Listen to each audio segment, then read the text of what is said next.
예, 시청자 여러분, JTBC 뉴스룸을 시작하겠습니다. 대통령의 직무 권한을 돈벌이 수단으로 악용했다. 전형적인 권력형 부정 축제자다. 이명박 전 대통령에 대한 구속영장을 청구하면서 검찰이 이런 결론을 낸 것으로 확인됐습니다. 검찰은 사안이 중대할 뿐만 아니라 이 전 대통령이 자신에게 불리한 진술을 했던 측근 등에게 회유나 협박을 할 가능성까지 있어서 구속 수사가 필요하다고 강조했습니다. 특히 검찰은 이 전 대통령이 지난 20년 동안 다스 의혹을 포함한 각종 비리를 은폐해왔다고 판단하고 이런 은폐 작업이 없었으면 대통령 이명박도 존재하지 않았을 것이라고 했습니다. 검찰의 수사 결과를 부정하고 있는 이 전 대통령은 22일로 예고된 자신의 구속영장 실질심사에도 나오지 않겠다고 밝혔습니다. 먼저 이서준 기자의 보도입니다. 오늘 오전 10시 50분쯤 서울중앙지법은 이명박 전 대통령의 구속영장 실질심사를 22일 오전 10시 30분에 열겠다고 밝혔습니다. 그러자 30분여 뒤 이 전 대통령은 실질심사에 출석하지 않겠다는 입장문을 배포했습니다. 검찰에서 입장을 충분히 밝힌 만큼 법원 심사에 출석할 이유가 없다는 겁니다. 하지만 앞선 검찰 소환에서 이 전 대통령은 대부분 모른다, 기억나지 않는다고 답을 했습니다. 이후로도 이 전 대통령 측이 범죄 혐의에 대해 구체적인 해명을 내놓은 적은 없습니다. 이런 상황에서 실질심사에 불출석하겠다는 건 사실상 법적 대응을 포기하고 정치투쟁에 나서겠다는 뜻입니다.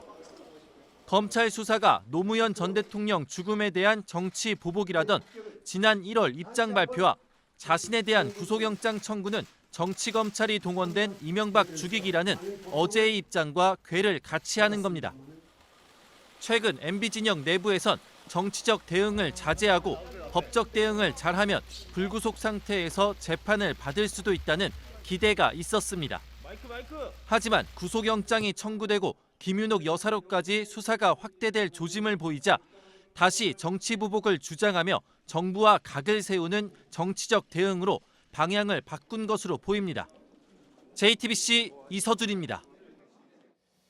영장 실질심사에 나가지 않겠다는 결정은 이 전 대통령 자신이 먼저 결정해서 참모들에게 말한 것으로 전해지고 있습니다. 이 전 대통령의 논현동 집 앞에 이선화 기자가 나가 있습니다. 자, 이 전 대통령 측은 오늘 별도 브리핑은 없이 문자 메시지로 입장을 밝혔습니다. 이 전 대통령은 오늘도 자택 밖으로는 나오지 않았다면서요? 네, 저희 취재진이 이른 아침부터 지금까지 이곳 논현동 자택 앞에서 대기하고 있었지만 이명박 전 대통령은 오늘도 외부 일정 없이 자택에만 머무르고 있습니다. 변호인단 역시 대치동 사무실에 불만 켜놓은 채 언론 등 외부와의 접촉은 피하고 있습니다. 예. 자, 영장 실질심사에 참석하지 않겠다는 입장을 밝히기 전에 참모들하고 회의를 했습니까? 네, 오늘 오전 10시쯤 이동관 전 홍보수석 등 이명박 전 대통령의 측근들이 이곳 논현동 자택을 찾았습니다. 이 전 대통령 재임 당시 수석 비서관과 장관 그리고 비서실장 등이 모여서 대책을 논의했다고 합니다. 2시간가량 머무르면서 회의를 진행했고 이어서 점심 식사까지 함께 했는데요. 이때 이 전 대통령이 직접 심사에 불출석하겠다는 의사를 밝힌 것으로 알려졌습니다. 예.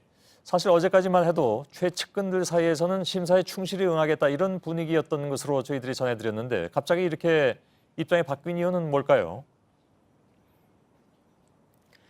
네, 이 전 대통령 측의 한 핵심 관계자는 이 실질 심사에 불출석하겠다는 것은 정치적으로 투쟁에 돌입하겠다는 것이라고 말했습니다. 당초 이 전 대통령은 1월 기자회견 당시에만 해도 모든 것은 나한테 물으라고 하면서 검찰 수사를 정치 보복으로 규정하고 대응을 이어나갈 것이라고 말한 바 있습니다. 그러다가 삼성이 다스의 소송비를 대납했다는 언론 보도가 나오면서는 이 측근들 사이에서는 법리 대응에 충실해야 한다는 입장이 줄을 잃었습니다. 하지만 부인인 김윤옥 여사의 명품 가방 의혹이 확대되면서 다시 정치적으로 사태를 풀어가는 쪽으로 방향을 튼 것으로 보입니다. 정치 싸움으로 가겠다고 한 만큼 이 영장에 적시되어 있는 혐의에 대해서는 일일이 대응하지 않겠다고 밝혔습니다. 예. 논현동 집 앞을 지키고 있는 이선화 기자였습니다.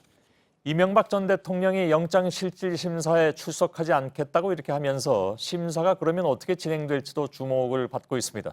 이번엔 서울중앙지검을 연결해서 그 내용을 들어보겠습니다. 한민용 기자가 나가 있습니다. 자, 이 전 대통령의 불출석 의사, 검찰은 어떤 입장입니까? 네, 통상적으로 영장실질심사를 포기하는 건 검찰 단계에서 혐의를 강하게 다투지 않고 선처를 받아내겠다는 뜻으로 풀이되는데요. 이 전 대통령의 경우는 조금 다른 의미가 있는 것으로 보입니다. 이 전 대통령 측은 앞서 검찰이 소환 조사도 하기 전에 이미 구속을 결론 내린 상태였다고 주장하며 법정에서 다투겠다는 뜻을 밝힌 바 있습니다. 검찰은 이 전 대통령이 자신의 방어 전략을 검찰에서 최소한으로 노출하고 이 법정에서 정면 대결하겠다는 전략을 세운 것으로 보고 있습니다. 예. 자, 그러면 안 나오면 내일 원래 10시 반부터 시작하는 걸로 돼 있었는데 심사는 어떻게 진행이 됩니까? 네, 심사는 모레 오전 10시 반부터 시작인데요. 만약 법원의 결정에 따라 신문 자체를 진행하지 않을 수도 있고 또 검찰과 변호인단만 출석한 상태에서 심사가 진행될 수도 있습니다. 어떠한 형태로 심사를 진행할지는 이 법원이 결정하는 건데요. 법원 관계자는 당사자가 출석하지 않는데 변호인단만 출석하는 경우는 극히 드물다고 설명했습니다. 검찰 관계자 역시 변호인 신문이 아니라 피의자 신문이라고 강조했는데요. 다만 법원 입장에선 피의자의 방어권을 보장한다는 측면에서 이 심리 요청이 온 사안에 대해 무조건 불허하는 것은 부담이 될 수도 있다고 합니다. 이에 따라 결국 변호인단만 참석한 상태에서 심사가 진행될 것이라는 관측이 유력하게 나오고 있습니다. 일각에선 이 같은 전례가 없었던 만큼 이 전 대통령이 특혜를 요구하고 있는 것 아니냐는 비판도 나오는데요.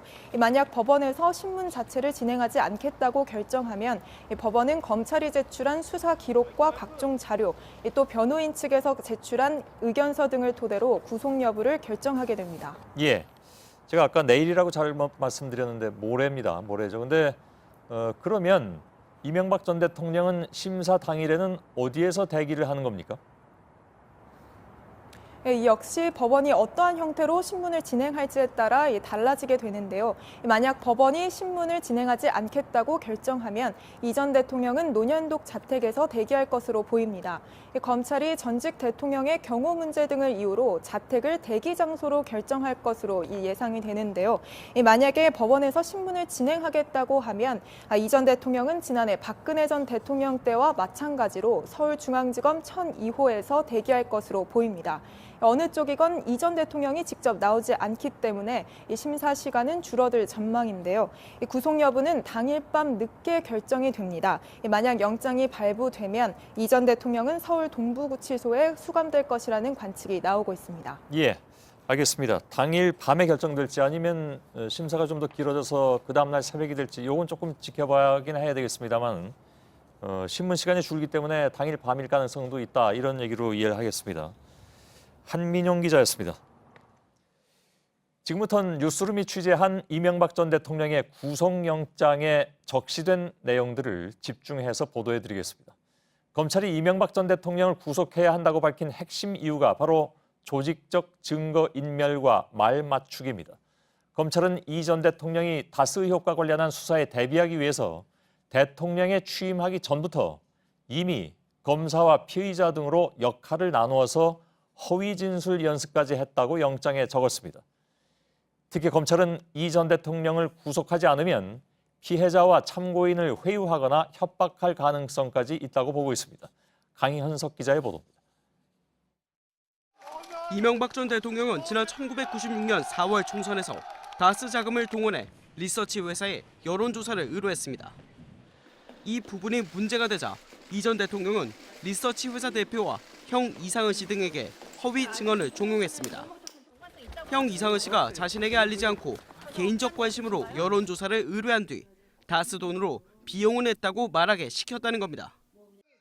2007년 말 BBK 특검 수사 당시에도 이 같은 허위 진술 작업이 이어졌다는 게 검찰의 판단입니다. 집사로 통한 김백준 씨, 처남 김재정 씨 등과 대책회의를 하면서 다스의 주인은 김재정, 이상은이다. 다스와 이명박은 무관하다는 등의 위증을 지시했다는 겁니다. 특히 특검 수사에 대비해 검사와 피의자 등으로 역할을 나눠 허위 진술 연습까지 했던 것으로 드러났습니다. 대책회의에 참석하지 않은 다스 임직원들에겐 별도로 말 맞추기 교육까지 이루어졌습니다. 또 차명 계좌에 명의를 빌려준 이들을 낚시터로 도피시키기도 했습니다. 검찰의 이런 조사 내용을 근거로 이 전 대통령이 증인을 회유하거나 협박할 우려가 있다고 봤습니다. JTBC 강현석입니다. 구속영장에는 이명박 전 대통령이 금품을 받는 방식도 구체적으로 드러나 있습니다. 검은색 비닐봉지에 담긴 돈다발을 수수하는가 하면 명품 가방에 들어있는 현금을 건네받기도 했습니다. 이뿐만이 아니라 뒤탈이 없도록 뇌물을 준 기업인의 신상까지 미리 점검했다고 합니다. 이지혜 기자입니다. 지난 2008년 가을 청와대 인근의 한적한 도로에 이 전 대통령 집사로 불린 김백준 전 청와대 총무기획관 앞에 차량 한 대가 도착했습니다. 당시 사업가였던 김소남 전 한나라당 의원이 창문을 내려 김 전 기획관에게 검은색 비닐봉지를 건넨 뒤 곧바로 자리를 떴습니다. 평범한 검은 비닐봉지로 보였지만 안에는 현금 5천만 원이 들어있었습니다. 김 전 의원은 이 같은 방식으로 이 전 대통령에게 4억 원을 제공한 걸로 조사됐습니다. 이팔성 전 우리금융지주 회장이 자신의 인사청탁 명목으로 금품을 건넬 때 등장한 건 명품 가방이었습니다. 241만 원 상당의 루이비통 가방 안에 5만 원권 현금 1억 원을 넣어 이 전 대통령의 맞사위 이상주 삼성 전무에게 전달했고 큰딸 주연 씨를 통해 김윤옥 여사에게 건네줬다는 겁니다. 검찰은 이 전 대통령이 이팔성 전 회장으로부터 2010년 12월부터 이듬해 2월까지 세 차례에 걸쳐 3억 원을 받은 걸로 보고 있습니다. 이처럼 치밀하게 이뤄진 금품 수수는 뇌물 제공자를 선별할 땐 더 신중하게 진행됐습니다. 손병문 ABC 상사 회장이 2007년 12월 송정호 전 법무부 장관과 김백준 전 기획관을 통해 뇌물 제공 의사를 전달했을 때도 마찬가지였습니다. 돈을 받아도 탈이 안 날 사람인지 파악을 위해 이 전 대통령 측이 전경련 임원에게 성향 등을 확인하는 절차까지 거쳤습니다. JTBC 이지혜입니다. 이 전 대통령이 감추려 한 것은 다스비리와 관련한 증거뿐만이 아닙니다. 검찰은 이 전 대통령이 소유했던 서울 서초동 영포빌딩에서 청와대와 국정원의 민감한 문건들을 무더기로 찾아냈습니다. 문건엔 진보 성향의 명진 스님을 사찰하거나 광범위한 여론 조작에 나선 정황 등이 드러나 있습니다. 김필준 기자의 보도입니다.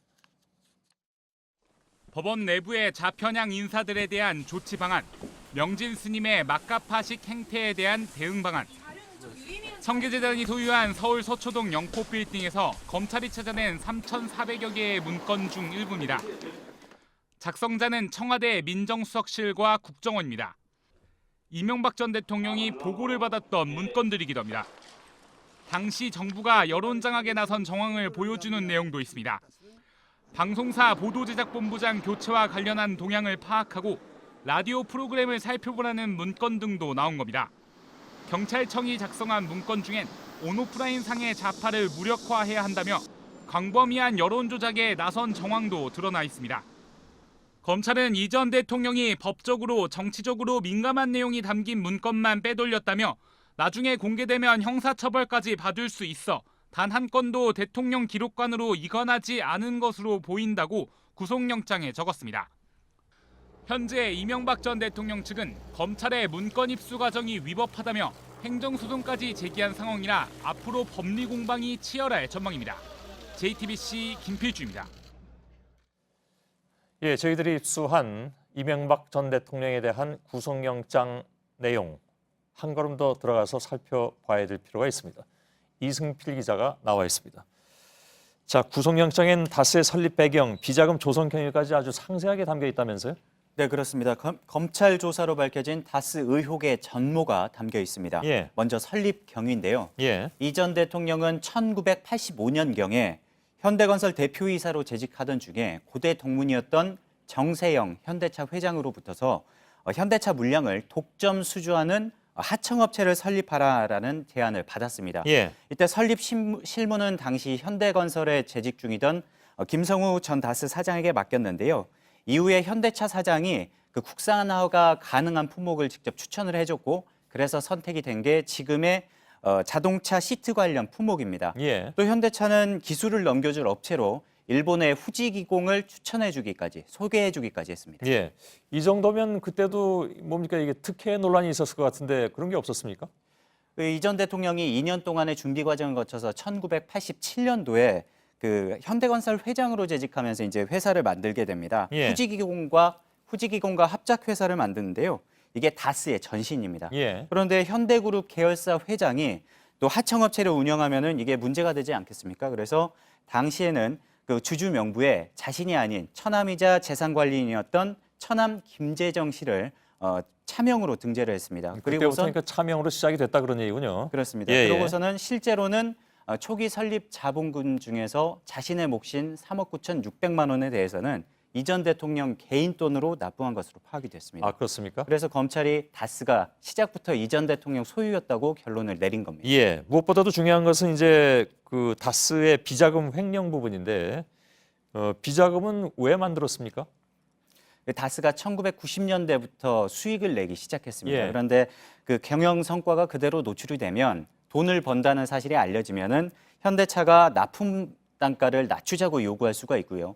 또 성과에 따라서 배당을 해야 됩니다. 그런데 배당 소득세를 내야 하고 또 차명주주들에게 돌아간 배당금을 다시 회수해야 되는 문제가 발생할 수 있게 됩니다. 예. 그래서 이 전 대통령이 다스의 수익금을 그중 일부를 비자금으로 돌려서 개인 용도로 착복하기로 마음먹은 것으로 이번에 조사가 예. 됐습니다. 그러면 영장 내용에 보면 비자금 조성하고 관리 이건 어떻게 한 겁니까?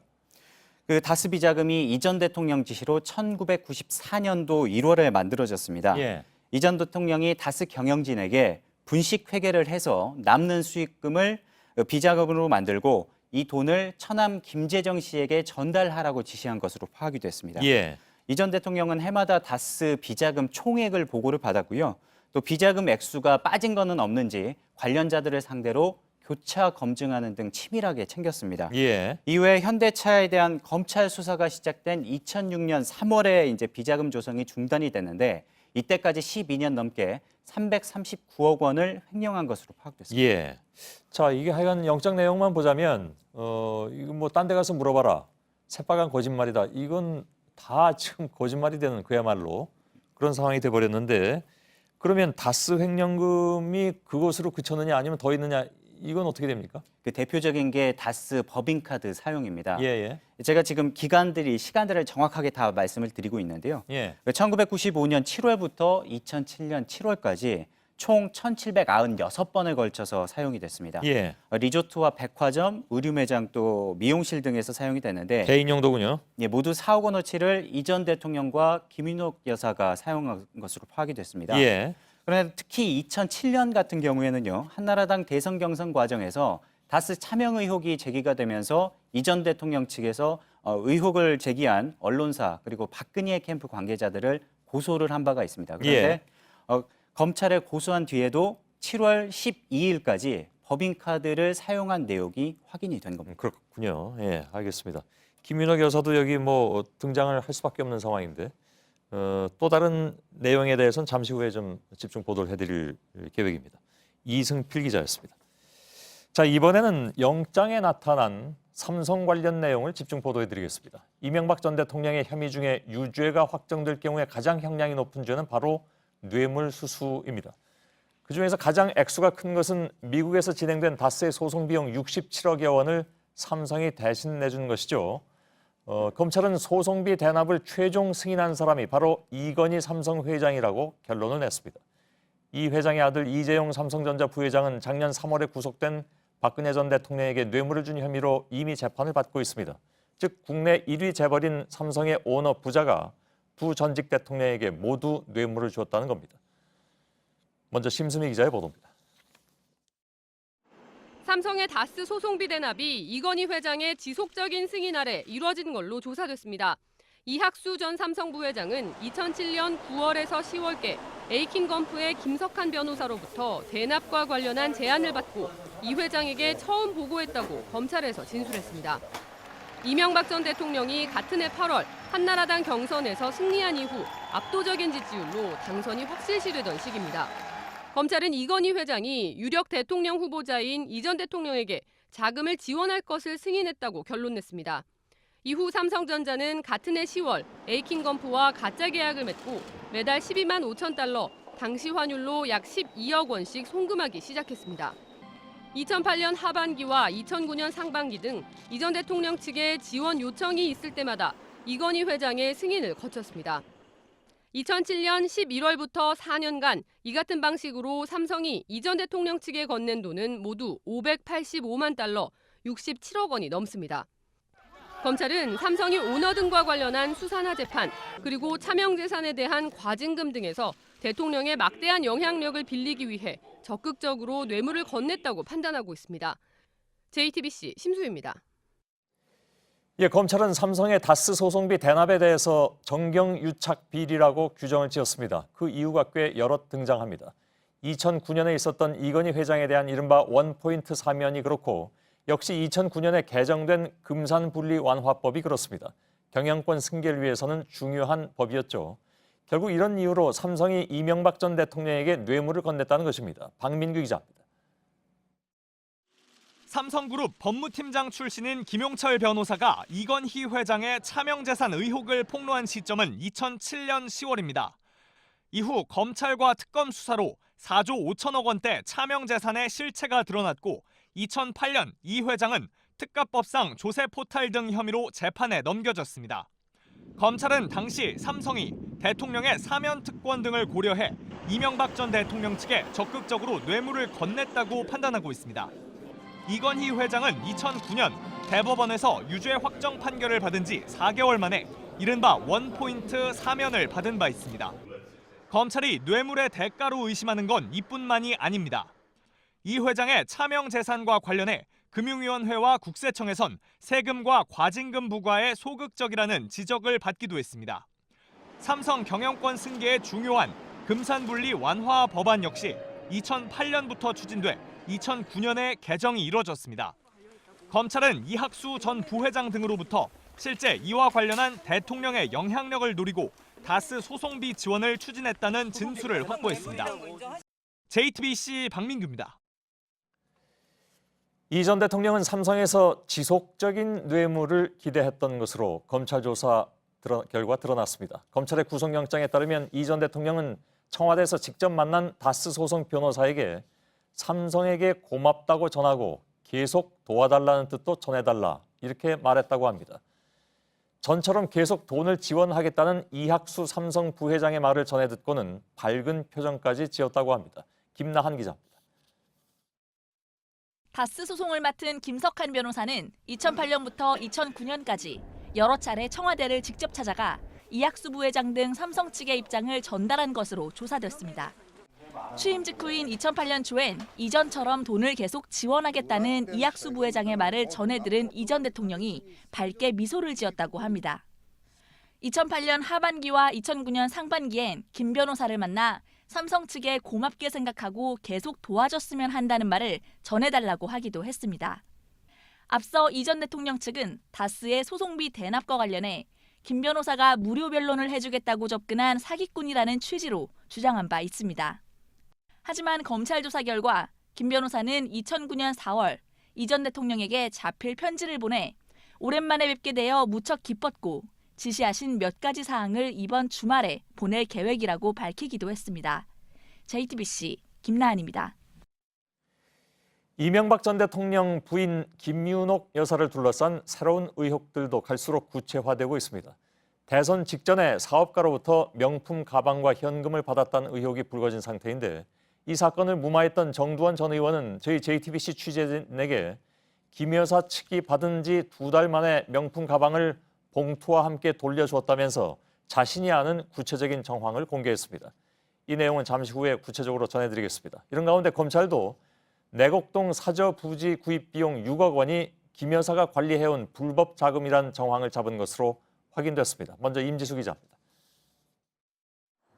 지난 2012년 내곡동 특검은 이명박 전 대통령 아들 이시형 씨 명의로 사들인 사저 부지 12억 원의 출처를 쫓고 있었습니다. 12억 원 중 6억 원은 은행에서 빌린 돈으로 소명됐지만 나머지 6억 원의 출처가 모호했기 때문입니다. 특검에 불려나온 시형 씨와 이상은 다스 회장은 같은 대답을 내놨습니다. 이 회장 자택 벽장 속에 쌓아둔 6억 원을 빌려줬고 차용증도 있다는 겁니다. 당시 특검은 이들의 진술을 의심했지만 시간 부족 등을 이유로 더 나아가지 못했습니다. 그런데 최근 검찰 조사에서 김백준 전 청와대 기획관이 6억 원의 출처를 진술한 것으로 확인됐습니다. 이상은 회장에게 빌린 돈이 아니라 김윤옥 여사가 관리해온 불법 자금이란 겁니다. 뭉칫돈의 출처를 추적하던 검찰은 김 여사가 직접 뇌물을 건네받은 정황도 포착했습니다. 이팔성 전 우리금융지주 회장의 22억 원대 뇌물 중 3억 5천만 원 상당은 2007년과 2008년 사이 서울 가회동 자택을 찾아간 이 전 회장이 김 여사에게 직접 건넨 것으로 조사됐습니다. 이 전 대통령과 사위 이상주 씨를 위한 1,200만 원 상당의 고급 양복도 김 여사를 통해 전달됐다고 합니다. 검찰은 김 여사가 관리한 불법 자금의 전체의 규모와 출처를 계속 추적할 방침입니다. JTBC 임지수입니다. 집권이 유력했던 대선 후보의 부인에게 평소 전혀 알지 못했던 사업가가 수천만 원짜리 명품 가방을 전달한 것 자체는 이제 사실로 확인이 됐습니다. 대선 전에 공개됐다면 선거에도 큰 영향을 줄 수 있었던 사건이죠. 당시 MB 캠프에서 이 사건을 수습한 사람이 바로 정두원 전 의원입니다. 정 전 의원이 저희 취재진에게 자신이 아는 사건의 전모를 밝혔습니다. 이희정 기자입니다. 정두원 전 의원은 2007년 대선 직전 김윤옥 여사의 명품 가방 수수 의혹이 보도되는 걸 막기 위해 재미사업가 강모 씨에게 각서를 써준 당사자입니다. 정 전 의원은 취재진과 통화에서 캠프 실무자들이 강 씨로부터 명품 가방 수수 얘기를 듣고 와 보고하기에 설마 했다고 말했습니다. 혹시나 해서 물어보니 뜻밖에도 받은 게 맞다는 답이 돌아와 충격을 받았다고 당시를 떠올렸습니다. 이 같은 사실을 알려준 사람은 이 전 대통령의 큰사위 이상주 삼성전자 전무였다고 했습니다. 이 전무가 묻자 김 여사는 해당 명품 가방을 받았다가 돌려줬다고 했다는 겁니다. 당시 김 여사가 받았다는 가방은 명품 가운데서도 최고가 브랜드로 꼽히는 에르메스 제품으로 3천만 원 상당으로 알려졌습니다. 그런데 가방을 돌려줬다는 시점은 받고 나서 2달이 지나서였습니다. 정 전 의원이 도대체 왜 이렇게 늦게 돌려줬는지 물어보니 받은 뒤에 차에 그대로 둬서 잊고 있었다는 대답을 들은 걸로 기억한다고 말했습니다. 이런 가운데 현금 다발이 들어 있었는지와 관련해서는 말이 엇갈립니다. 가방을 돌려주는 데 관여했던 성공의 신부 김모 씨는 가방 안에 처음부터 현금은 없었다고 주장하고 있습니다. 하지만 정 전 의원은 가방을 준 쪽에서 현금 3만 달러를 넣어서 줬다고 주장했었다고 전했습니다. 그는 당시에 가방에 있던 돈은 어떻게 했냐고 이 전무에게 물었더니 봉투채로 돌려줬더라 하더라면서 이후 현금의 행방은 모르겠다고 말했습니다. 하지만 돈을 받았는지 또 돌려준 게 맞는지를 놓고 관련자들마다 말이 달라 결국 검찰 수사에서 진실이 가려지게 될 것으로 보입니다. JTBC 이희정입니다. 정두원 전 의원이 이렇게 돌려주었다는 명품 가방의 주인은 재미사업가 이모 씨입니다. 이 씨는 이명박 전 대통령과 친한 인물로 알려진 김모 성공의 신부와 함께 파주 영어마을과 같은 사업의 이권을 따내기 위해서 김윤옥 여사에게 줄을 대려고 했던 것으로 알려졌습니다. 로비가 틀어지자 김 여사 측의 거액, 즉 20억 원을 요구했다는 주장도 나왔습니다. 심재우 뉴욕 특파원입니다. 명품 가방의 주인은 뉴욕에서 보석성을 하는 이모 씨였습니다. 2007년 서울에서 김 여사에게 명품 가방을 전달할 때 김모 신부와 자리를 함께했습니다. 이 씨의 한 지인은 이때 김 신부를 통해 파주 영어마을 같은 사업 계획서가 김 여사 측에 전달됐다고 취재진에 말했습니다. 이 씨는 로비가 성공한 것으로 판단했습니다. 김 여사가 돌려보냈다는 가방은 무슨 이유에서인지 8개월 만에 이 씨에게 전달됐는데 가방뿐이었습니다. 이 씨의 지인 임모 씨는 캠프로부터 가방을 돌려주고 위로금으로 2천만 원을 주겠다는 말을 들었다고 주장하기도 했습니다. 이와 관련 뉴욕의 한 매체는 2008년 당시 이 씨 인터뷰 기사를 통해 이 씨가 김윤옥 측의 사건 무마조로 20억 원을 요구했으며 캠프 측에서 경하하겠다고 보도했습니다. 김 여사에게 영어마을 로비를 벌이다 틀어지자 20억 원을 요구한 협박 사건으로 치달았다는 겁니다. 평소 이 씨와 밀접한 관계를 이어온 인물이 또 다른 재미사업가 강모 씨입니다. 정 전 의원이 인쇄 물량을 우선적으로 공급해주겠다고 각서를 써준 사업가입니다. 강 씨는 최근까지도 이 씨와 연락을 취하고 있다고 취재진에 밝혔습니다. 강 씨는 취재진에 몇 천만 원 때문에 각서를 받았겠는가, 대선판에서 말도 안 되는 소리다, 비하인드 스토리가 있다고 말해 더 큰 거래가 있었음을 시사했습니다. 그러면서 청문회라도 열어달라고 말했습니다. 뉴욕에서 JTBC 심재호입니다. 청와대가 오늘부터 사흘 동안 대통령 개헌안의 주요 내용을 쟁점별로 나눠서 공개합니다. 사실상 발의 절차에 들어가는 것인데 첫날인 오늘은 5.18 민주화 운동과 60 항쟁을 헌법 전문에 넣겠다고 발표했습니다. 고석승 기자입니다. 청와대가 개정헌법 전문에 민주화 운동의 이정표가 된 부마 항쟁과 5.18 민주화 운동 그리고 60 항쟁을 추가하겠다고 밝혔습니다. 새 헌법이 민주화 운동의 이념을 계승했다는 걸 분명히 하겠다는 겁니다. 청와대는 또 기본권을 확장했다고 강조했습니다. 생명권과 종교의 자유 등 천부인권적 성격의 기본권 주체는 국민에서 사람으로 확대했고 재산권이나 교육권 등 사회권 성격의 권리는 국민을 유지했습니다. 국민주권 강화를 위해 국민 발안제와 국민 소환제도 신설했습니다. 국민이 직접 법률안을 발의할 수 있도록 규정하는 것은 이번 개정안이 처음입니다. 이렇게 직접 민주제를 대폭 확대함으로써 기존의 대의제를 보완하고 또 사용자 관점에서 벗어나기 위해 근로라는 용어를 모두 노동으로 바꿨고 특히 공무원의 노동 3권을 기본적으로 인정하고 현역군인 등 예외적 경우에만 제한하도록 했습니다. 또 세월호 참사와 묻지마 살인 사건 등 각종 사건 사고로부터 안전하게 살 권리를 강화하기 위해 생명권과 안전권도 신설하기로 했습니다. JTBC 고석승입니다.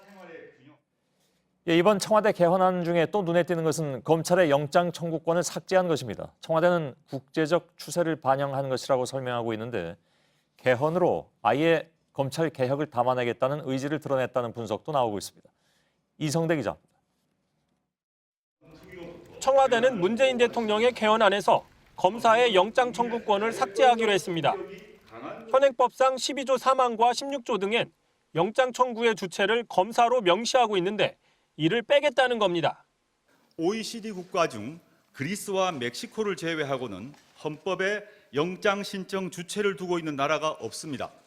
이에 다수 입법례에 따라 삭제하였습니다. 헌법에 넣을 정도의 내용이 아니라는 의미일 뿐 현행 형사소송법상 검사의 영장 청구권은 그대로라고 설명했습니다. 다만 청와대는 이 같은 개헌안이 국회의 검찰개혁 논의를 이끌어내는 효과도 있다는 점을 분명히 했습니다. 그 형사소송법에 영장 청구권의 주체를 누구로 할 것인가의 문제는 국회의 몫입니다. 헌법에서 만약에 검사 영장 청구권이 유지되게 되면 그 논의 자체가 불가능한데 삭제되게 되면 논의는 개시될 것이다. 한국당은 대통령이 개헌 가이드라인을 강요하면 사개특위가 필요 없다며 검찰 영장 청구권 문제를 논의하지 않겠다고 밝혔습니다. JTBC의 이성대입니다.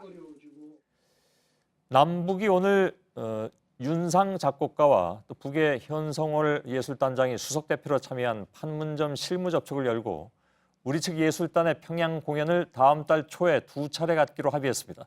이번 평양 공연에는 조용필 씨부터 아이돌 그룹 레드벨벳까지 다양한 장르의 대중가수들이 참여합니다. 김태영 기자입니다. 북한을 방문하는 우리 측 예술단은 총 160여 명 규모입니다. 오는 31일부터 3박 4일간 평양에 머무르며 다음 달 초 2차례 공연을 합니다. 과거 예술단 공연을 진행했던 동평양 대극장과 류경 정주영 체육관에서 각각 한 차례씩 진행됩니다. 우리 예술단의 평양 공연은 2005년 조용필 공연 이후 13년 만입니다. 이번 예술단은 조용필 외에도 평양 공연 경험이 있는 이선희, 최진희, 윤도현 밴드에 북한 주민에겐 낯선 아이돌 그룹 레드벨벳까지 다양한 대중가수들이 포함됐습니다. 남북은 공연에서 무슨 노래를 부를지는 계속해서 논의를 이어가기로 했습니다. 또 그들이 원하는 곡과 우리가 원하는 곡들에 대한 조율이 쉽지는 않았습니다. 그러니까 그것은 꼭 정치적인 걸 떠나서 잘 모르는 노래들도 많았기 때문이라고 생각해 주시면 되겠고요. 예술단 숙소론 고려호텔이 유력하며 서해 직항로를 이용해 방북하는 방안이 검토되고 있습니다. 남북은 오는 22일부터 사흘간 사전 점검단을 파견해 무대 조건과 필요한 설비 등을 살펴보기로 했습니다. JTBC 김태영입니다. 예, 이용호 북한 외무상이 참여한 스웨덴 외무장관 회담이 끝나자마자 핀란드에서 남북미 3자 접촉이 시작됐습니다. 특히 북미 양측 전문가들은 이틀 연속 저녁을 같이 하면서 탐색전을 벌였습니다. 김성탁 특파원입니다. 핀란드 외교부가 헬싱키 시내 한 레스토랑에서 남북한과 미국이 참여하는 안보 관련 회의 참석자를 위해 만찬을 열었습니다. 행사는 1시간 30분가량 이어졌습니다. 북한 최강일 외무성 부국장 일행과 캐서린 스티븐슨 전 주한 미 대사 등 미국 측 참석자들은 전날에도 만찬을 함께한 것으로 전해졌습니다. 이 자리에선 비핵화 등 핵심 주제가 본격 거론됐습니다. How to reduce the tension on the peninsula and things like that, denuclearization. 미국은 현직 관료 대신 민간 전문가 6명이 참여했습니다. 대화파로 분류되는 인사들이 북측의 입장을 듣고 남측과 의견을 교환할 전망입니다. 미 국무부는 핀란드 대화에 어떤 정보도 없다고 밝혔지만 북한의 비핵화 입장을 탐지할 기회로 여기고 있습니다. 유럽연합 외무장관들이 참여한 외교 이사회에 참석한 강경화 장관은 이용호 북한 외무상과 회담한 발스트렘 스웨덴 외무장관과 만나 협상 내용을 공유했습니다. 발스트렘 장관은 북한 억류 미국인 3명의 석방이 북미 정상회담의 전제 조건이 돼선 안 된다고 말했습니다. 런던에서 JTBC 김성탁입니다. 예, 평창 동계올림픽과 패럴림픽을 피해서 일정을 미룬 한미연합훈련 계획이 확정됐습니다. 훈련 기간이 일부 줄었고 미국의 항공모함도 오지 않을 것으로 보입니다. 대화 국면인 점을 고려해서 무력 시위 성격의 훈련을 줄였다는 분석입니다. 유선희 기자입니다. 한미연합 독수리 훈련은 다음 달 1일 시작됩니다. 기간은 4주, 지난해 절반 정도지만 핵심인 한미해병대 상륙훈련에 힘을 싣기로 했습니다. 수직 이착륙기 오스프리와 스텔스 전투기 F-35B를 실은 미군의 4만 톤급 강습 상륙함인 와스프함의 참가가 확정됐고 헬기 48대를 실을 수 있는 본엄 리처드함까지 동원될 수 있습니다. F-35B를 탑재한 상륙함이 한반도로 오는 건 처음입니다. 한미 해병은 스텔스 전투기의 폭격 지원을 받으면서 동해안에 상륙하는 시나리오에 훈련을 하게 됩니다. 항공모함은 오지 않습니다. 일본 요코스카에 있는 레이건함은 몇 달째 정비 중이고 열흘 전쯤 베트남 다낭에 기항했던 칼빈스함은 아직 근처 해역에 있는 것으로 추정됩니다. 루스벨트함은 중동 지역에 머무르고 있습니다. 한반도에서 4시간 거리 태평양 괌에 있는 장거리 전략폭격기 B-1B도 이번엔 오지 않습니다. B-1B는 지난해 수차례 한반도에 왔었고 9월엔 NLL 북쪽으로 넘어간 적도 있습니다. 실전에 대비한 훈련이었지만 대북 압박용 무력 시위 성격이 짙었습니다. 하지만 한미는 현재 대화 국면인 점을 고려해 무력 시위성 전략무기 동원은 줄이기로 했습니다. 대신 해병대 상륙작전과 해상 기뢰 제거 작전 등 실질적으로 손발을 맞추는 훈련에 주력하기로 합의했습니다. JTBC 유선입니다. 예, 문재인 대통령이 오는 22일부터 28일까지 베트남과 아랍에미리트 연합을 방문합니다. 문 대통령은 베트남에서는 박항서 베트남 축구 대표팀 감독을 만나서 축구팀 훈련을 참관하기도 하고 베트남 국가주석과 정상회담을 합니다. 아랍에미리트 연합에서는 모하메드 알 나흐얀 왕세제와의 정상회담에 이어서 우리 기업이 현지에 건설 중인 바라카 원자력 발전소 1호기 건설 완료 기념 행사에 참석합니다. 작년에 박근혜 전 대통령 탄핵 촉구 촛불 집회 당시에 국방부가 국회의 동의 없이도 특정 지역의 군 병력을 출동시키는 조치, 즉 위수령을 검토했다는 의혹이 제기된 바 있습니다. 그런데 실제로 국방부가 병력 출동 관련 문제를 검토했던 문건을 JTBC가 입수했습니다. 이 소식은 먼저 서복현 기자가 전해드리겠습니다. 지난해 국방부가 작성한 문건들입니다. 위수령에 대한 이해, 군의 질서 유지를 위한 병력 출동 관련 문제 검토란 제목이 각각 달려 있습니다. 위수령은 특정 지역의 치안 유지 등을 위해 군 병력을 출동시키는 조치를 말합니다. 국회 국방위 이철희 의원에 따르면 문건들은 한민구 전 장관의 지시로 국방부가 작성해 보고했습니다. 위수령 문건을 먼저 보고받은 한 전 장관이 더 구체적인 내용을 요구하면서 병력 출동 전반에 대한 검토가 추가로 이루어졌다는 겁니다. 주목할 건 시점입니다. 두 문건이 작성된 건 지난해 2월로 박근혜 전 대통령의 탄핵을 요구하는 촛불 집회가 열릴 때였습니다. 특히 헌법재판소의 탄핵 심판이 막바지로 접어들면서 기각되면 집회 규모가 훨씬 커질 것이라는 관측이 나올 때였습니다. 병력 동원에 대한 검토를 했다는 것은 아무리 좋게 봐도 저게 과연 선의였을까? 라고 해석하기는 어렵습니다. 다른 맥락이 좀 있지 않을까라고 합리적으로 좀 의심하고 있습니다. 촛불 집회 당시 국방부가 병력 출동 관련 검토를 한 문건이 확인된 건 이번이 처음입니다. JTBC 서복현입니다. 예, 그런데 놀라운 것은 문건을 보면 위수령은 물론이고 계엄령 절차와 심지어는 무기 사용 범위까지 검토한 것으로 되어 있습니다. 문건을 만든 목적이 무엇인지 국방부 감사관실이 집중 조사 중입니다. 이윤석 기자입니다. 한민구 전 국방부 장관의 두 번째 지시에 따라 만든 문건엔 제목부터 병력 출동이 등장합니다. 위수령에 의한 병력 출동은 광역단체장의 요청에 의한 것이라면서도 군이 능동적으로 협의를 요청할 수 있다고 해석했습니다. 또 치안 유지 활동 시 제한적인 무기 사용도 가능하다고 했습니다. 나아가 위수령에 대한 준비가 필요하다는 의견도 담겨 있습니다. 광역자치단체장의 요청에 대비해 병력 출동 부대와 규모, 무기 휴대 범위, 행동 준칙 등에 대한 사전 계획을 세우는 것이 바람직하다고 했습니다. 특히 병력 출동의 근거로는 계엄령이 더 적합하다고 돼 있습니다. 질서 유지가 어렵다고 판단될 경우 계엄령이 선포되도록 한 뒤 법적 여건이 보장된 상태에서 병력 출동을 하는 게 타당하다는 겁니다. 병력 출동의 법적 근거와 절차가 구체적으로 담겨 있는 셈입니다. 해당 문건 작성자는 JTBC와 통화에서 단순한 개념 정리였고 헌법에 위배된다는 의견이었다며 실제 병력을 동원하려고 했다는 건 소설이라고 말했습니다. 하지만 국방부 감사관실은 민감한 시기에 장관의 지시로 문건 작성이 이루어졌다는 점에 주목하고 있습니다.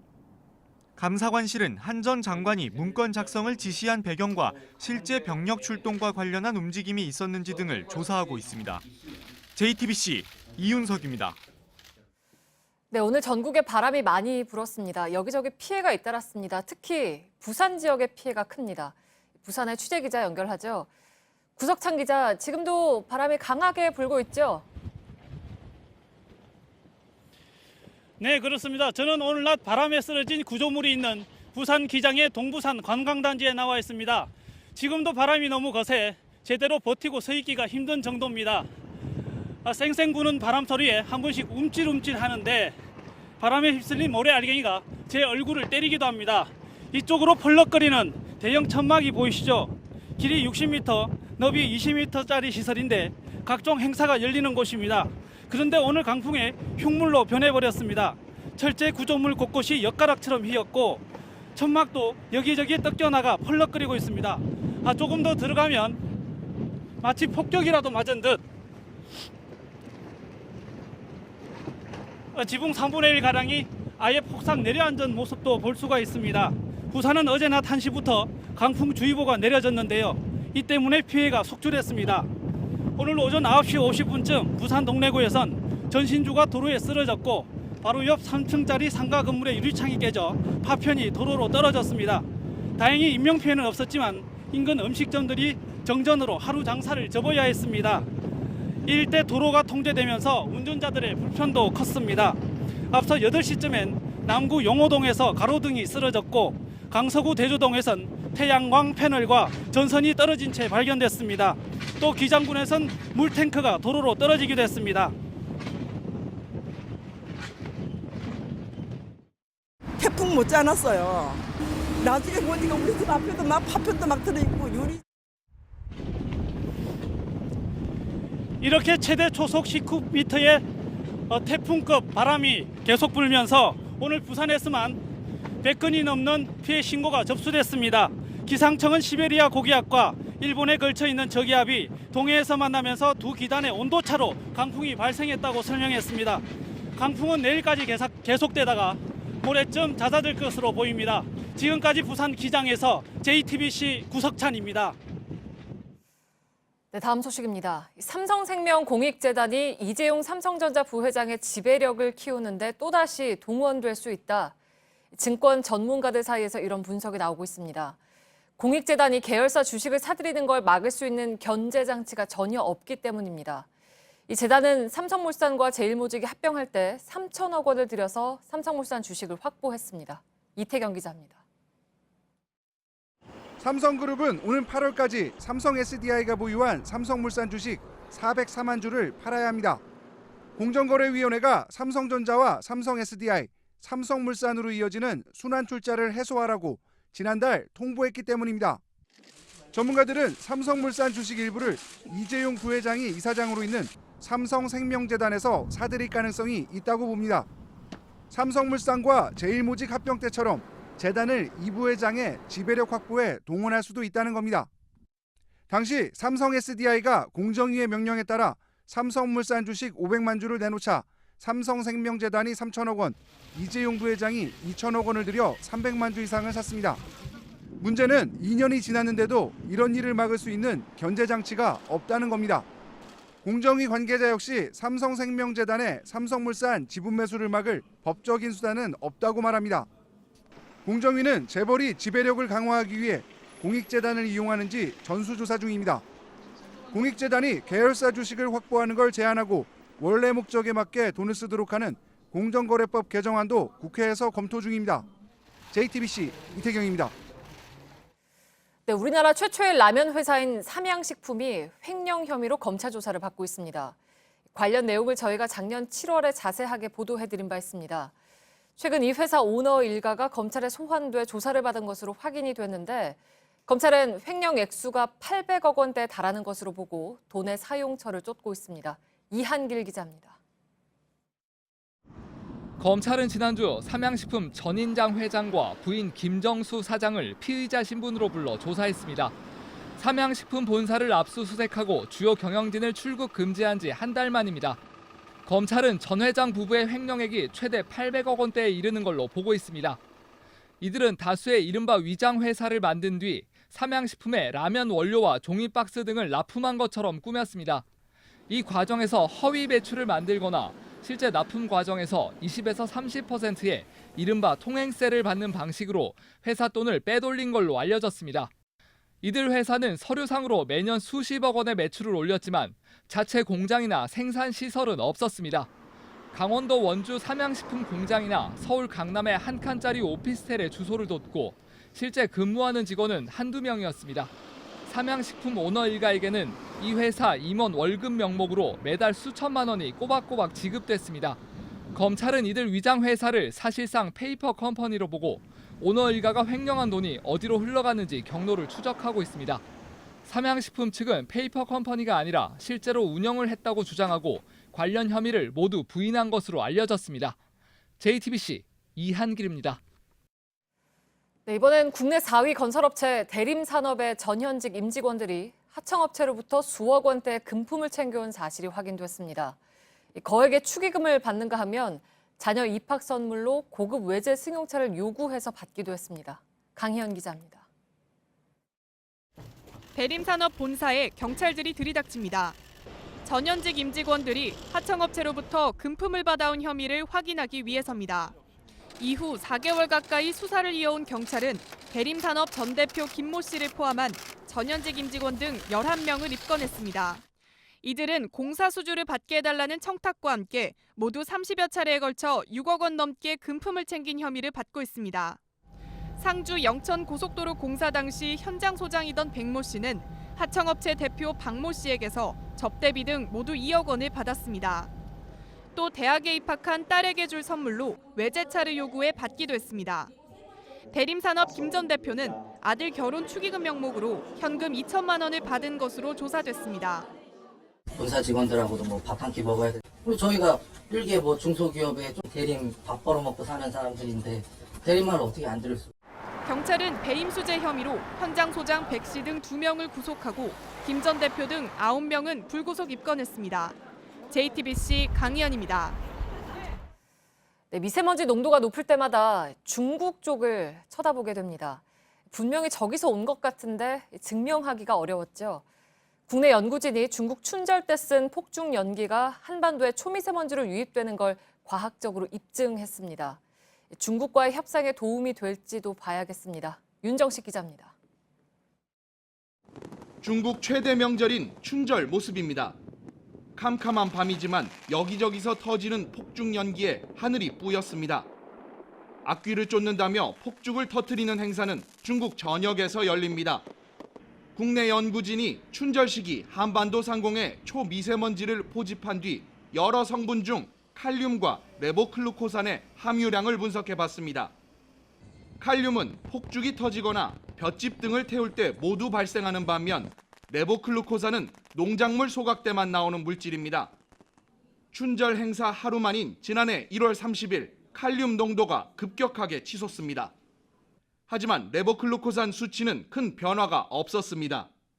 폭죽에서 배출된 오염물질이 한반도에 유입된 것을 규명할 수 있었습니다. 지난해 춘절 직후 한반도 전역은 초미세먼지 농도가 나쁨 수준까지 올랐습니다. 국내에선 설 연휴에 폭죽을 터뜨리는 경우가 거의 없으니 검출된 칼륨은 중국에서 건너온 걸로 보인다는 겁니다. 한반도 초미세먼지의 화학적 구성물 분석으로 초미세먼지 출처가 규명된 건 처음입니다. 바람 방향에 따라 언제든지 비슷한 상황이 발생할 수 있다는 해석도 가능해 보입니다. JTBC 윤정식입니다. 아모레퍼시픽을 비롯한 8개 업체 화장품에서 중금속 안티몬이 초과로 검출됐습니다. 식약처가 판매 중단과 회수 조치를 내렸습니다. 아모레퍼시픽도 사과를 하면서 환불 조치에 나서겠다고 했지만 대처가 소극적이란 지적도 있습니다. 윤영탁 기자입니다. 문제가 된 화장품은 아모레퍼시픽을 포함해 8개 업체의 제품 13종입니다. 경기 김포의 화성 코스메틱 공장에서 1월 이후 생산돼 납품된 제품으로 중금속 안티몬이 초과 검출됐습니다. 안티몬은 독성이 강해 어지럼증이나 구토 등을 일으킬 수 있습니다. 컨실러나 아이브로우 등 얼굴과 눈 주변에 쓰는 제품이 대부분이라 불안은 더 큽니다. 안 그래도 얼굴에 사용하는 거다 보니까 그런 기사들이 뜨면은 좀 예민해지게 되고 안 쓰고 싶어지는 것 같아요. 식약처는 어제 오후 이들 제품의 정보를 공개하고 판매 중단, 회수 조치를 내렸습니다. 아모레퍼시픽도 오늘 해당 제품을 교환 또는 환불해 주겠다고 밝혔습니다. 그러나 인터넷에선 아직 이들 제품이 팔리고 있습니다. 화장품 매장에도 안내 문구가 없어 이 사실을 모르는 사람들이 많았습니다. 아니요, 들어본 적 잘 없어요. 이 매장에선 교환이나 환불을 해준 사례도 없었습니다. 오늘은 그럼 아무도 없었나요? 네, 오늘 없어요. 또 환불받을 수 있는 기간도 4월 2일까지로 2주도 채 안 돼 회사 측이 지나치게 소극적으로 대처하는 것 아니냐는 불만이 나오고 있습니다. JTBC 윤영탁입니다. 아베 총리의 부인 아키에 씨의 부동산 특혜 의혹과 관련해서 손타쿠라는 말이 최근 다시 떠올랐습니다. 윗사람의 뜻을 헤아려서 알아서 행동한다라는 뜻의 일본어입니다. 한자 촌탁이 이와 비슷한 뜻입니다. 아베 총리는 정부 쪽에서 손타쿠로 했을 수도 있다는 여지를 남기면서 관료들에게 책임을 넘기는 듯한 태도를 보였습니다. 윤서령 특파원입니다. 야당 의원들은 모리토모 학원 부동산 특혜와 재무성 무더기 문서 조작이 누구를 위해서 이뤄진 것인지 추궁했습니다. 총리의 직접적인 지시 여부를 떠나 윗사람의 뜻을 헤아려 행동하는 이른바 손탁구도 작용한 것 아니냐는 겁니다. 安倍昭恵幼稚園と書かれてあれば、理財局が恐れ入りましたと言って安くするんですかと。安倍内閣総理大臣。それは全く違います。 아베 총리는 그러면서도 손탁구를 했는지 안 했는지 정확히 답할 수 없다며 말을 얼버무렸습니다. 정권 차원의 문서 조작이 아니라 공무원의 일탈 행위 가능성을 드러내 보인 겁니다. 여당은 황당한 질문까지 퍼부었습니다. 太田理財局長は民主党政権時代の野田総理の秘書官も務めておりまして、安倍政権を貶めるために意図的に変な答弁してるんじゃないですか。それはいくらなんでもお容赦ください。 이번 주 초 내각의 지지율은 30%대 초반까지 급락했습니다. 아베 정권의 위기가 이어지고 있습니다.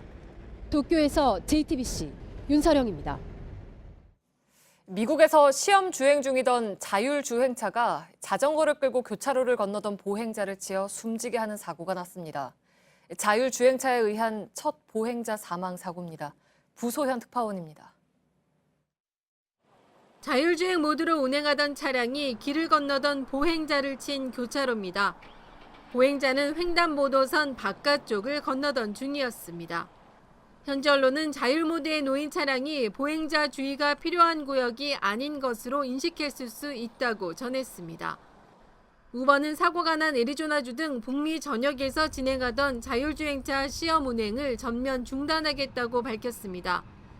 자율주행차 첫 보행자 사망 사고로 자율 모드 차량에 대한 안전성 논란이 커지고 있습니다. 언론은 자율주행차 시험 운행이 허용된 주에서는 자발적인 안전 보고서만 제출받고 있는 상황이라며 분명한 기준이 필요하다고 지적했습니다. 소비자 단체는 자율주행차의 안전성이 입증될 때까지 공공도로 테스트를 중단해야 한다고 촉구했습니다. 앞서 2016년 플로리다주 고속도로에서 자율주행 모드로 달리던 테슬라 전기차가 트레일러와 충돌해 운전자가 사망한 바 있습니다. 지난해 11월에는 라스베이거스에서 프랑스 회사인 나비아 자율주행 셔틀버스가 트럭에 들이받치기도 했습니다.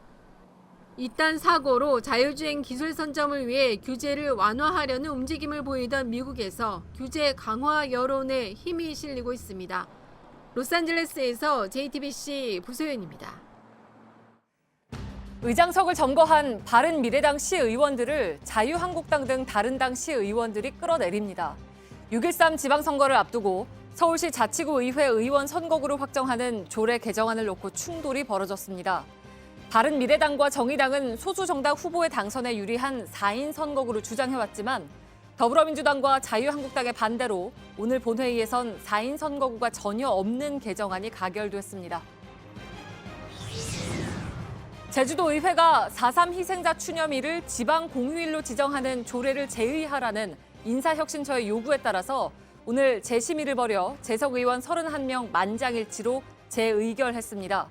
휴무 대상은 제주도 본청과 산하 행정기관, 제주지방공기업 등이며 중앙행정기관의 제주지사와 금융기관 등은 쉬지 않습니다. 하지만 인사처는 지자체가 공휴일을 정할 법적 근거가 없다며 대법원에 소송을 내는 방안을 검토하고 있습니다. 어젯밤 9시 5분쯤 서천 공주 고속도로 공주 방향 충남 청양 부근 경사면에서 흙과 돌이 도로로 무너져 내렸습니다.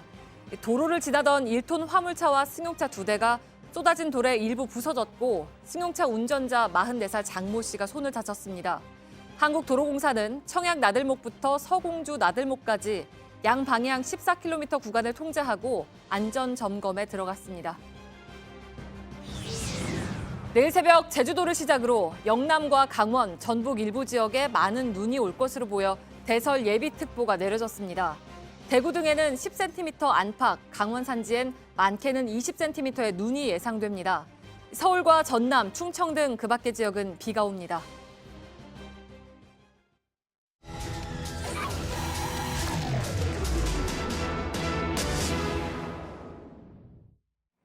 네, 터널 공사를 할 때마다 주변의 주민들은 건물 균열과 소음 등의 피해를 호소합니다.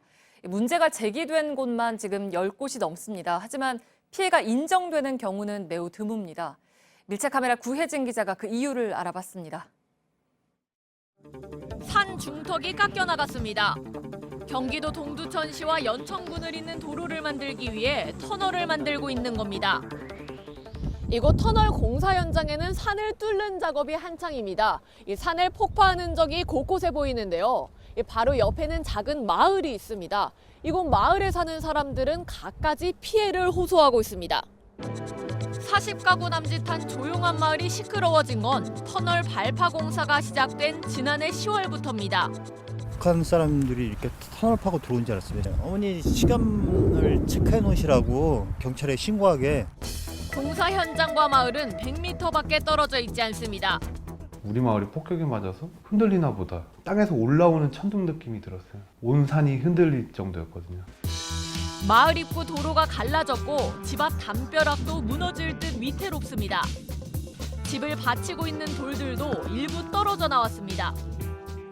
터널 공사 현장에서 300m 정도 떨어져 있는 집에 와봤습니다. 지은 지 7, 8년밖에 안 된 집이라고 하는데 이 창틀 위쪽이나 문 위를 보면 곳곳에 금이 나 있습니다. 이 가장 심한 곳을 같이 와서 한번 보시면요. 제 손가락이 이렇게 들어갈 정도로 금이 나 있습니다. 이게 단순한 금이 아니라요. 이 콘크리트 벽이 쪼개진 건데요. 그래서 제가 이 쇠젓가락을 반대편에서 넣어보면 이 쇠젓가락이 완전히 통과가 돼서 위아래로 오르내릴 정도입니다. 주택 외벽 안팎 모두 금들이 생겼습니다. 벽을 관통할 정도로 깊숙합니다. 종이가 자꾸 갈라지더라고요. 그러니까 왜 갈라지나 하고 뜯어봤더니 다 틈이 벌어지는 거야. 문이 닫히지 않을 정도로 수평이 맞지 않고 문지방에는 억지로 여닫은 흔적이 남아 있습니다. 공사 현장보다 지대가 낮은 곳에도 10여 가구 정도가 삽니다. 이곳 사람들은 아랫마을이라고 부르는데요. 이 날씨가 풀리면 산사태가 나거나 이 장마가 왔을 때 하천이 막혀서 수해를 입을 수 있다는 지적이 나옵니다. 공사업체는 공사의 진동과 소음을 측정한 결과 기준치에 미달해 문제가 없다는 입장이지만 여름을 앞둔 주민들의 불안은 커지고 있습니다. 토사라든가 나무라든가 내려와서 매몰되면 모든 물이 범람하니까 주택 쪽으로 침입하는 거죠. 인천 부평의 지하철 공사 현장 인근 주민들도 피해를 주장합니다.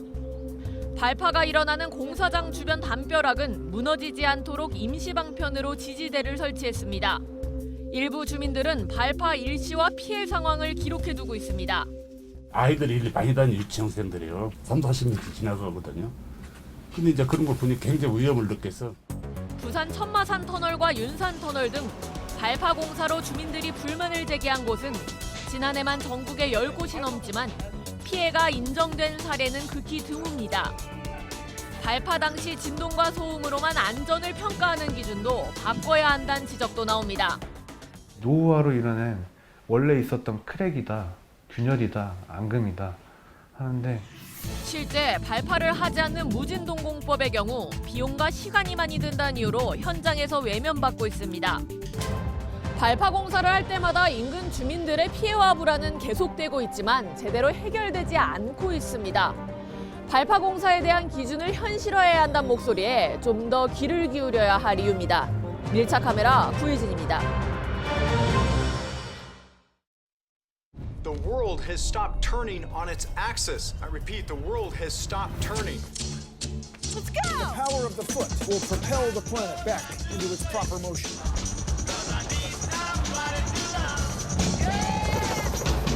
Let's go. Whoa. How's everybody going this way?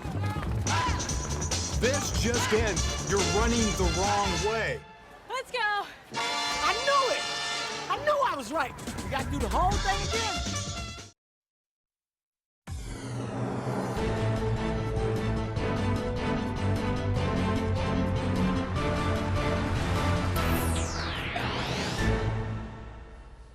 뉴스룸의 앵커 브리핑을 시작하겠습니다. 소녀는 돌아오지 않았습니다. 심부름을 나갔던 중학생 아이는 학교 선생님에게 납치돼서 결국 죽임을 당했습니다. 1980년 11월 도박빚에 시달리던 교사가 저지른 이윤상 군 유괴 살해 사건. 당시 대통령이었던 전두환 씨까지 나서서 빨리 사건을 해결하라고 독촉했습니다. 범인을 향한 특별 대국민 담화문도 무척 그답긴 했습니다만 세간을 떠들썩하게 만들었던 이 잔인한 사건은 이청준의 소설 벌레 이야기의 모티브가 됐고 영화로도 기억이 됩니다. 잘 알려지지 않은 이야기지만 그가 이름에서 성을 떼어낸 이유는 그것 때문이었습니다. 비슷한 나이였던 납치된 그 어린이와 이름이 같아서 어린 그에게 비슷한 또래의 비극적 죽음은 본인의 의지와 상관없이 하나의 트라우마로 작용했던 것 같습니다. 이름을 이윤상이 아닌 윤상으로 바꿔서 대중 앞에 나선 한 음악가의 이야기였습니다. 어제 불쑥 등장한 지적은 그래서 더욱 난데없어 보였습니다. 윤희상, 윤기권, 윤상원, 이들 중 누구와 가까운 집안입니까? 자신들이 반대한민국 세력이라 규정한 이들과 똑같은 윤씨성을 가졌으니 윤상 씨의 사상 또한 의심스럽다는 주장. 더구나 사실관계조차 엉망이었던 비방성 의혹들은 결국 그의 성이 윤 씨가 아닌 이 씨라는 간단한 한 줄로 정리되고 말았습니다마는 그저 해프닝이라고 넘기기에는 깊은 씁쓸함을 남겼습니다. 그의 주장대로라면 차라리 걱정을 해야 할 사람들은 북쪽의 사람들이 아닐까.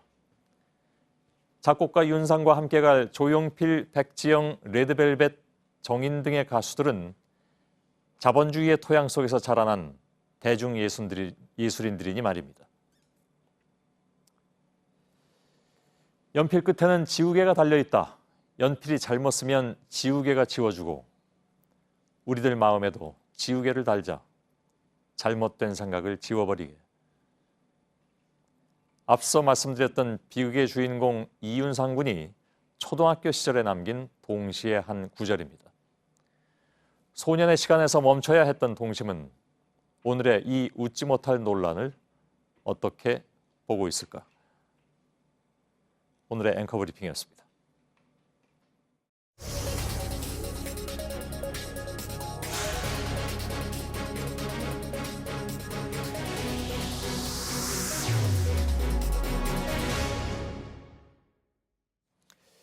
이명박 전 대통령은 모레로 예정된 구속영장 실질심사에 나가지 않습니다. 당초 이 전 대통령은 검찰 수사가 정치 보복이라면서 강하게 반발하다가 어느 순간에서부턴가 또 정치적 대응을 자제한 채 법정 공방 준비에 매달리는 모습을 보여줬죠. 그런데 오늘 이 선언으로 영장 청구를 계기로 다시 정치 투쟁을 시작했다, 이런 평가가 나오고 있습니다. 몇 번 이렇게 노선을 바꿨다는 얘기가 되는데 과연 이렇게 되기까지 이 전 대통령과 주변에서 무슨 일이 있었던 건지 몇 가지의 변곡점들이 좀 있습니다. 그 부분을 임소라 기자와 함께 짚어보겠습니다. 자, 원래 처음에 이명박 전 대통령의 대응은 매우 정치적이었습니다. 그죠? 네, 예. 그렇습니다. 지난 1월 17일 기자회견 때 대표적으로 그랬었습니다. 예. 이 전 대통령이 당시 직접 보수 괴멸을 위한 정치 공작이라거나 노무현 대통령 죽음에 대한 정치 보복이라면서 정부와 검찰의 각을 세웠습니다. 예. 그리고 그 이후에는 김영철 노동당 부위원장 방남에 맞춰서 천안함 기념관을 찾아서 정부를 비판하기도 했습니다. 예. 그리고 취재한 바에 따르면 그 무렵에 이명박 전 대통령이 2차 기자회견까지 준비를 했었다고 합니다. 아, 그런가요? 그건 결국 못했죠. 네, 그렇습니다. 참모들에 따르면 이 전 대통령은 현 정부와 검찰을 강도 높게 비판하는 내용을 담은 2차 기자회견을 지난달 말에 기획을 했었다고 합니다. 예. 그런데 그 즈음에 박근혜 전 대통령에 대한 검찰의 30년 구형이 나오면서 며칠만 좀 늦춰보자라고 했는데 다시 그때 삼성의 다스 미국 소송비 대납 의혹까지 새롭게 터졌던 겁니다. 아, 그렇죠. 그러니까 그 의혹이 불거진 이후로 뭐 직접 발언은 물론이고 SNS 글도 거의 찾아볼 수가 없었고 참모들도 별로 말을 안 했던 것 같습니다. 우리 기억에는. 그죠? 네. 그리고 집사 김백준 씨가 털어놓은 소송비 대납 혐의. 이게 그만큼 이제 전국을 찔렀다, 이렇게 봐야 되나요? 네, 이 전 대통령은 그런 여러 가지 사안들 때문에 상황이 어려워지자 예. 이제는 차분하게 법정 다툼을 준비해야 한다라거나 소환 준비를 잘하면 검찰도 영장을 못 칠 것이다와 같은 그 원로 그룹의 조언에 주로 귀를 기울였다고 합니다. 예. 사실 이런 기조는 어제까지만 해도 이어졌습니다. 예. 그래서 영장 실질 심사에 잘 응하면 영장이 기각될 수도 있다, 이런 기대감을 갖고 준비를 했던 겁니다. 예. 사실은 구속영장이 청구되기 전부터 영장 실질 심사에 대해서 나름 준비를 해왔다는 얘기는 어저께까지 그렇게 들리긴 했습니다. 근데 그러면 갑자기 또 이렇게 바뀌게 된 그 이유는 뭐라고 봐야 될까요? 아마도 어제, 그리고 결정적으로 어젯밤에 의혹의 불길이 김윤옥 여사 쪽으로 옮겨붙기 시작했기 때문이란 예. 분석이 많습니다. 더 이상 개별 사안별로 맡기는 힘들다는 판단 아래 영장심사 불출석, 또 정치투쟁으로 선회한다는 이런 입장을 선제적으로 발표를 했던 겁니다. 예, 선제적으로 발표했다라는 것은 이명박 전 대통령이 먼저 이런 결정을 하고 참모들한테 통보하는 식이었다, 이렇게 봐야 됩니까? 네, 맞습니다. 오늘 아침 논현동 자택에 들어간 참모들에 따르면 이 전 대통령이 먼저 심사에 나가지 않겠다, 이런 의사를 밝혔다고 합니다. 예. 그러면서 이 전 대통령이 한 말이 있습니다. 이제부터는 역사에 어떻게 남을지만 생각하겠다, 이런 취지의 말을 했다고 하는데요. 결국 정치 보복 프레임을 다시 꺼내들면서 정치적 농성에 돌입하겠다 이런 뜻으로 풀이됩니다. 예. 지금 재판을 받고 있는 전직 대통령 한 사람도 역시 이제 정치 투쟁을 하고 있는 그런 상황이기도 한데 네. 비슷한 상황이 될지는 뭐 지켜봐야 되겠습니다만 아무튼 요 며칠 사이 굉장히 궁금한 내용들이 많습니다. 어떻게 귀결이 될지 지켜보도록 하죠. 임소라 기자였습니다.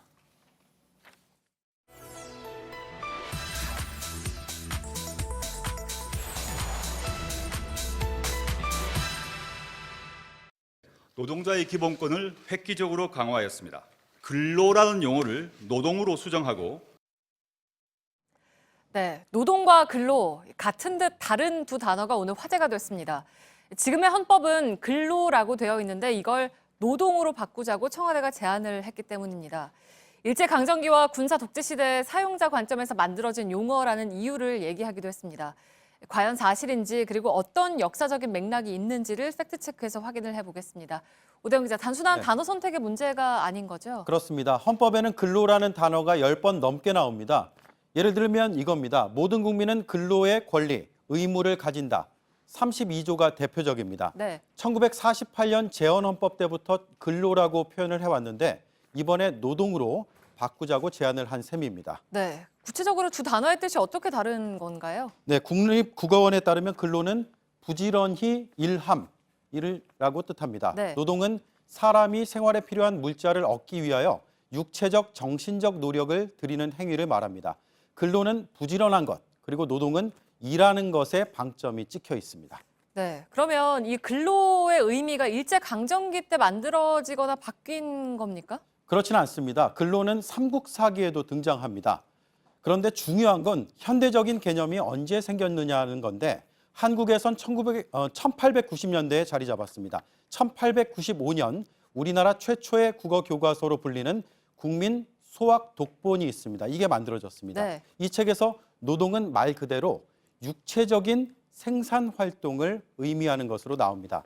반면에 근로는 나라의 부강과 부지런함의 뜻을 담고 있습니다. 네, 그러니까 1895년이면 일제강점기 이전이고 그때 이미 나라를 위한다라는 뜻으로 쓰인 거군요. 네, 그래서 일제강점기 때 새로 만들어졌거나 뜻이 바뀐 건 아닙니다. 네. 물론 1930~40년대에 접어들면서 일제가 근로를 식민지배 논리로 악용한 측면이 있습니다.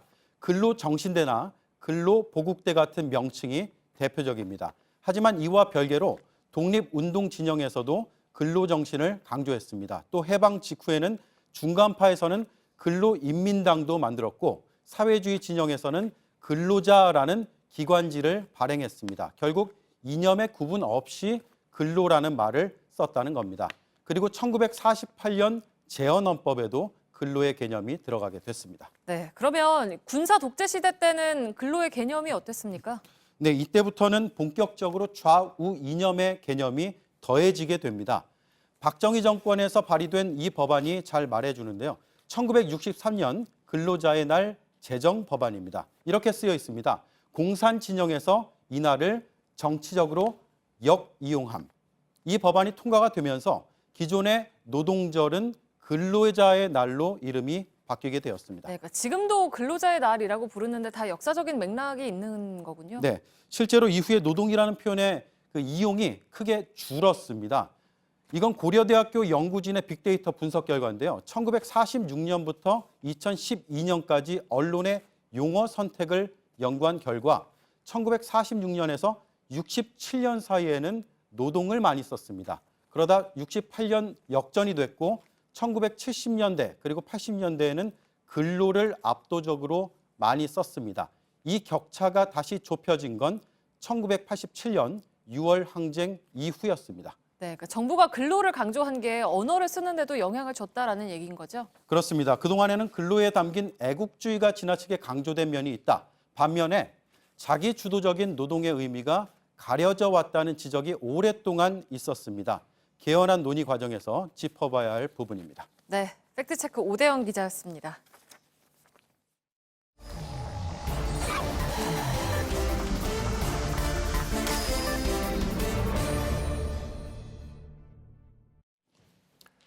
예, 저희 JTBC 뉴스에서는 뭐 오래전부터 근로라는 말 대신 노동 노동자라는 표현을 쓰고 있는데 오늘 박성태 기자의 노동의 결과를 좀 보도록 하겠습니다. 어서 오십시오.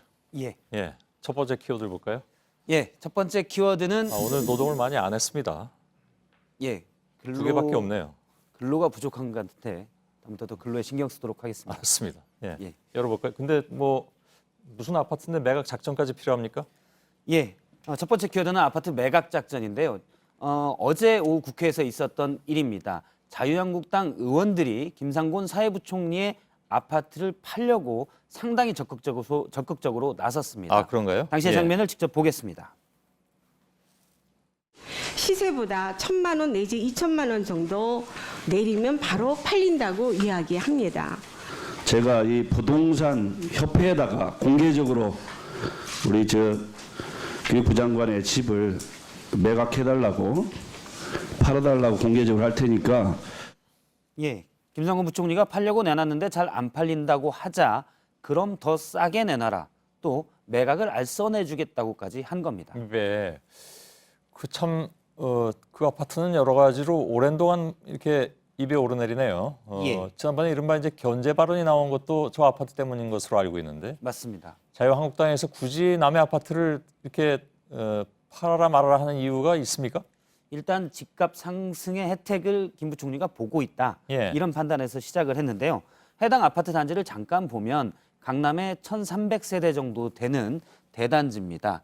그런데 올 들어서 3월까지 이 중에 이제 전체 약 10여 채 정도가 거래가 됐는데 국토교통부의 실거래가 시스템을 보면 김상곤 부총리와 같은 평형은 5채가 거래가 됐습니다. 예.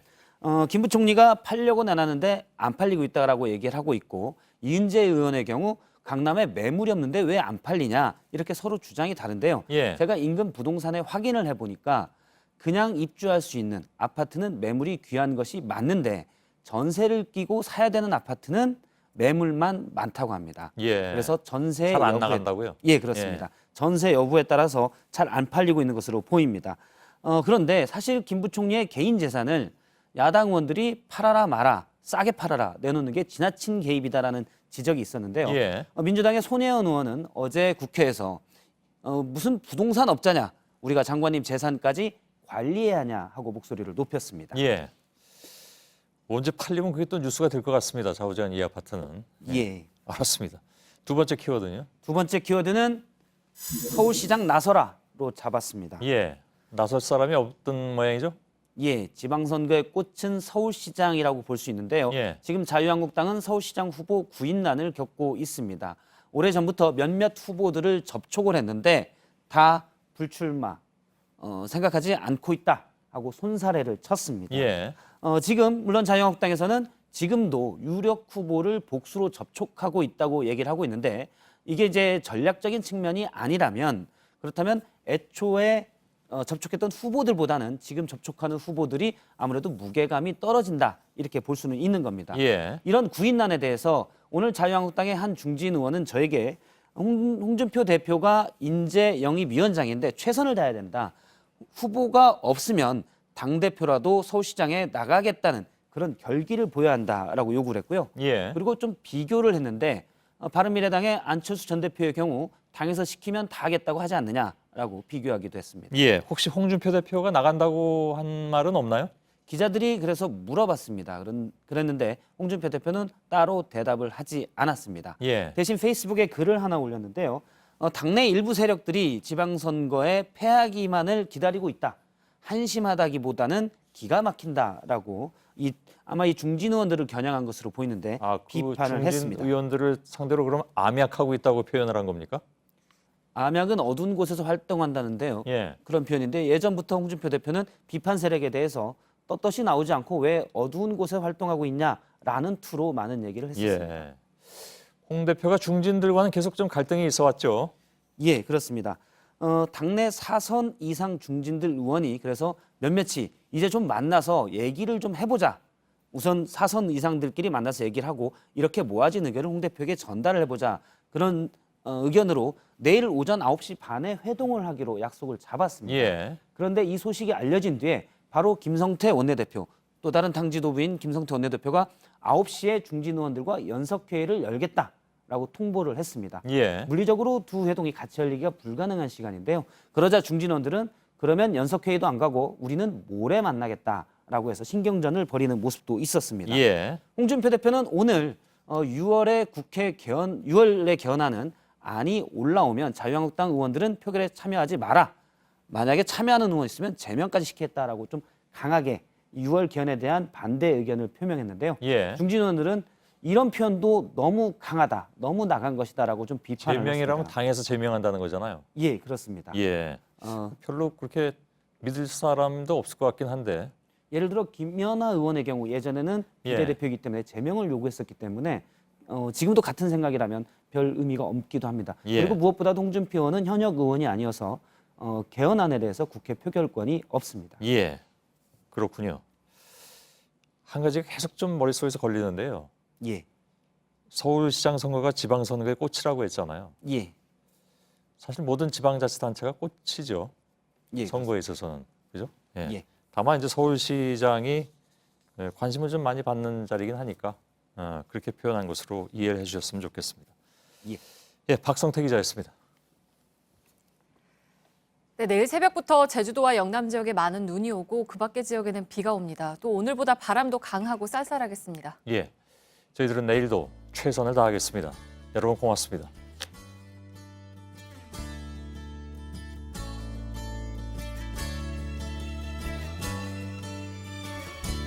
Walk away if you want to.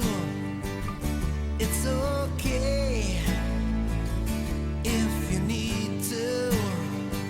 Well, you can run, but you can never hide from the shadow that's creeping up beside.